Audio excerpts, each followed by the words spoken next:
The pandemic is taking a toll on the global aviation industry, but Hong Kong's flagship carrier is facing particularly turbulent times. Cathay Pacific has drastically reduced its number of flights since the start of the pandemic as it navigates some of the world's harshest border restrictions and quarantine requirements. And its staff are being blamed for a fifth wave in Hong Kong, the territory's first outbreak in months after a crew member breached quarantine. The government has responded by tightening the rules for returning air crews even further and have banned flights from a number of countries. A Cathay Pacific flight attendant who asked Al Jazeera to conceal his identity says he isn't confident the airline will be able to survive the setbacks. I think it's sad to think what's the future of Cathay is, but due to the situation, we still cannot see any future of ourselves. We are not same as the other country, which their air crew business is starting back to normal. In Hong Kong, we still have many restrictions.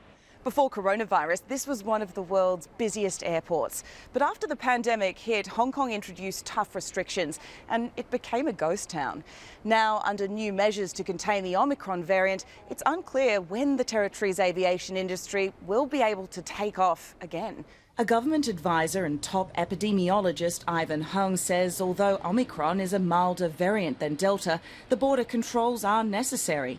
If you allow the virus to run wild, basically you put a lot of stress on the health system. And of course, with a not satisfactory so-called vaccination rate at 70%, you will have obviously a lot of cases. Thousands of flights were cancelled over the year-end holiday period when news of Omicron emerged, and many governments banned flights from South Africa.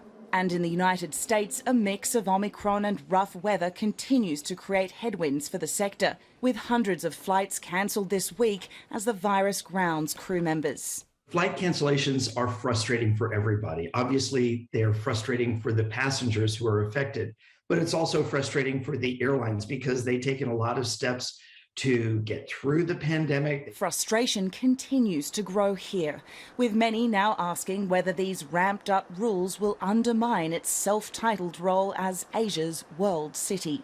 Britt, Clennett, Al Jazeera, Hong Kong.